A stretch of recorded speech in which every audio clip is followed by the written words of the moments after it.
হালাল পশুর কোন কোন অংশ খাওয়া জায়েজ এবং কোন কোন অংশ খাওয়া নিষেধ। হালাল পশুর প্রবাহমান রক্ত এটি খাওয়া নিষেধ, এ বিষয়ে সারা বিশ্বের কোনো আলেমের কোনো দ্বিমত নেই।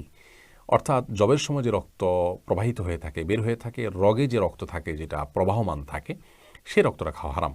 তবে গোশতের সাথে যে রক্তটা লেগে থাকে, যেটা বারবার ধোয়ার পরও যায় না, সেটি প্রবাহমান রক্ত নয়, বিধায় সেটি খাওয়া জায়েজ। তো প্রবাহমান রক্ত এটা সকল পশুর মধ্যেই এটি হারাম, এই অংশ খাওয়া যাবে না, কারণ কোরআন কারীমে আল্লাহ রাব্বুল আলামিন হারামের তালিকায় দামাম মাসফুহা বা প্রবাহমান রক্তের কথা বলেছেন, এটি নিশ্চিত।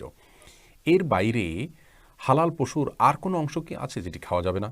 তো এই বিষয়ে আমাদের উলামায়ে কেরামের বক্তব্য হলো যে ৬-৭টি অংশ আছে যে অংশগুলো খাওয়া যাবে না বা নিষেধ, সেগুলোকে অনেকে হারাম বলেছেন, অনেকে মাকরুহ তাহরিমি বলেছেন। বাদের সনায়াতে এই অংশগুলোর তালিকা দেওয়া হয়েছে এবং সেগুলোকে নিষেধ করেছেন আল্লামা কাসানী রাহিমাহুল্লাহ। যেমন লিঙ্গের কথা বলা আছে, পুল্লিঙ্গ স্ত্রীলিঙ্গ দুইটাই, অন্ডকোষের কথা বলা আছে, মাংস গ্রন্থির কথা বলা আছে, সাদা যে অংশ থাকে সেটি, সেই সাথে মূত্রথলি, পিত্তথলি, এগুলোর কথা বলা আছে, এগুলো খেতে নিষেধ করা হয়েছে। এগুলোকে অনেক উলামায়ে কেরাম মাকরুহ বলেছেন, অনেকে হারাম বলেছেন।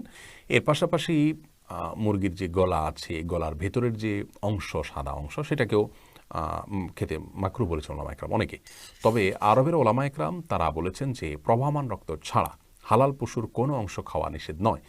প্রথমত মত যে সমস্ত ওলামায়ে কেরামের, তাদের দলিল হলো আল্লাহ তাআলা বলেছেন ওয়া ইউহিল্লু লাহুমুত তাইয়্যিবাত ওয়া ইউহাররিমু আলাইহিমুল খাবায়েস, যার অর্থ হলো আল্লাহ তাআলা মানুষদের জন্য হালাল করেছেন পবিত্র খাবারকে, আর নোংরাগুলোকে হারাম করেছেন। এগুলো নোংরা, রুচিতে কুলায় নেয়, তাই সেগুলো হারাম বা মাকরুহ। এটা সেই জায়গা থেকে তারা বলেছেন।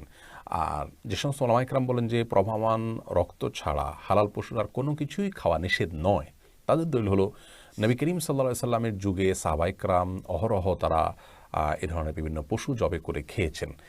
যদি এই বিষয়গুলো নিষিদ্ধ থাকতো, তাহলে নবী সাল্লাল্লাহু আলাইহি সাল্লাম সেগুলোকে অবশ্যই স্পষ্ট করে বিশুদ্ধ হাদিসে উল্লেখ থাকতো তার এই কথাগুলো।